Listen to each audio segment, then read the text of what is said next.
No stoplights. No traffic jams. No road rage. If your ideal road trip involves getting way off the beaten track, then this is the drive for you. Canada's only all-season public road to cross the Arctic Circle, the Dempster Highway, is 740 kilometers, 458 miles, of unpaved road that traverses some of the most beautiful scenery on the planet. It starts near Dawson City and heads due north to Inuvik in the Northwest Territories. Dramatic tundra landscapes, mountain ranges and abundant wildlife are all part of the Dempster experience. Early summer brings a variety of young animals, midsummer heralds long days under the midnight sun, while late summer visitors are treated to vivid crimson and gold tundra vegetation. Our home then. The Dempster Highway passes through a land of extremes. Yet, far from being an uninhabited wasteland, it has been home to humans since the end of the last ice age. Archaeologists have identified over 90 prehistoric sites along the Dempster. On the evidence of stone tool fragments found near Rock River in the North Fork Pass, prehistoric use of this area spans thousands of years. Bison and caribou were hunted by these early peoples and possibly, at the end of the Ice Age, mammoth and horse as well. Patterns of land use indicate a history of hunting that has continued virtually unchanged to the present day. The first contact with Euro-Canadians was made in 1839 with Robert Bell of the Hudson's Bay Company. In the early 1800s, 3 Athabascan-speaking groups occupied the land: the Han, centered around the Yukon River, the Tetlagichen on the Upper Peel River and the Dugnagichen on the Upper Porcupine River. Geographical and cultural boundaries were relatively fluid, although there was a strong association with commonly used land. These people were great travelers, moving throughout the area along well-established trade and hunting routes. You are traveling one of them today. Our home now. The Gitchen were, and many still are, subsistence hunters who lived in family groups in semi-permanent settlements, moving on annual cycles to hunt, fish and pick berries. Only in the last 50 years or so have permanent communities been established.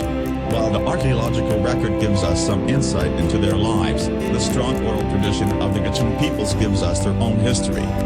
Place names are one means of using the landscape to record that history and can be reminders of stories that are passed from generation to generation. Dugsing Highcan, Caribou Place, Creek, crosses the Dempster Highway north of the Arctic Circle. Dugsing is the Gwich'in word for caribou and refers to the porcupine-caribou herd migration. Hunters from northern communities in Yukon and the Northwest Territories are still drawn here for the annual harvest. The Arctic Circle. You have reached the Arctic Circle, an imaginary line around our planet at 66 degrees 33 north latitude. It marks the southern limits of the Arctic, land of the midnight sun. The line is actually the edge of a band of 24-hour sunlight that stretches from the North Pole to here at midnight on June 21st, the longest day of the year in the Northern Hemisphere. 6 months later, on the shortest day, it is the edge of a huge shadow that blankets the Arctic. On June 21st, you would not see the sunset here. On December 21st, you would not see it rise. As you go farther north, the number of days that this happens increases. At the North Pole itself, the sun does not set for 6 months, from the spring equinox to the fall equinox. For the next 6 months, the sun does not rise. These seasonal extremes are due to the 23 degrees tilt in the Earth's axis. As the Earth circles the sun, the Arctic is alternately tipped toward and away from its influence at different times of the year. Although the Arctic Circle can be located, it cannot be properly observed from the Earth's surface. This is the result of sunlight passing through the atmosphere. Gases in the atmosphere act like a giant lens to refract or bend the sun's rays, making it appear higher than it really is. For this reason, the midnight sun can be seen from places like the top of the dome near Dawson, well south of the Arctic Circle. Defined by the sun. The main physical characteristics of the Arctic are the extreme differences between the seasons, and the low levels of solar energy.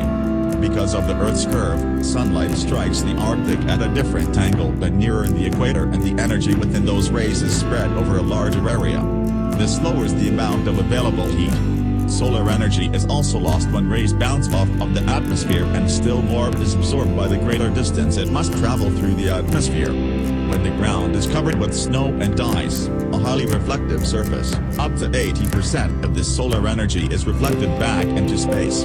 If it were not for warmth redistributed from other part of the Earth by air movement and ocean currents, Arctic winters would be even colder than they are now. By summer, however, as much solar energy is received in one 24-hour sunlight period as is received at the equator during its 12-hour day. Plant growth is greatly enhanced during the brief Arctic summer. In the far north, on days in which the sun rises and sets, it does so at a shallow angle to the horizon. This makes for long periods of dawn and dusk, resulting in summer days that appear to be longer than winter nights. Summer visitors to subarctic destinations like Anchorage, Whitehorse, and Yellowknife delight in the experience known as white nights, when it is possible to read at midnight by natural light. The Arctic Circle is one of the two polar circles, and the most northerly of the 5 major circles of latitude as shown on maps of Earth. Its southern equivalent is the Antarctic Circle. The Arctic Circle marks the southernmost latitude at which, on the December solstice, the shortest day of the year in the northern hemisphere, the sun will not rise all day, and on the June solstice, the longest day of the year in the northern hemisphere, the sun will not set. These phenomena are referred to as polar night and midnight sun respectively, and the further north one progresses, the more pronounced these effects become. For example, in the Russian port city of Murmansk, just 3 degrees above the Arctic Circle, the sun does not rise for 40 successive days in midwinter.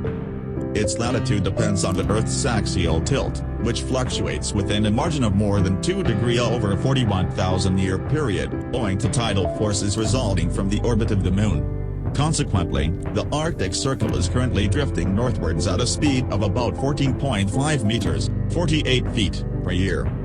The Arctic Circle is the southernmost latitude in the northern hemisphere at which the center of the sun can remain continuously above or below the horizon for 24 hours. As a result, at least once each year at any location within the Arctic Circle the center of the sun is visible at local midnight, and at least once the center is not visible at local noon. Directly on the Arctic Circle these events occur, in principle, exactly once per year, at the June and December solstices, respectively. However, because of atmospheric refraction and mirages, and also because the sun appears as a disk and not a point, part of the midnight sun may be seen on the night of the northern summer solstice up to about 50 minutes, 90 kilometers, 56 miles, south of the Arctic Circle. Similarly, on the day of the northern winter solstice, part of the sun may be seen up to about 50 north of the Arctic Circle. That is true at sea level. Those limits increase with elevation above sea level, although in mountainous regions there is often no direct view of the true horizon.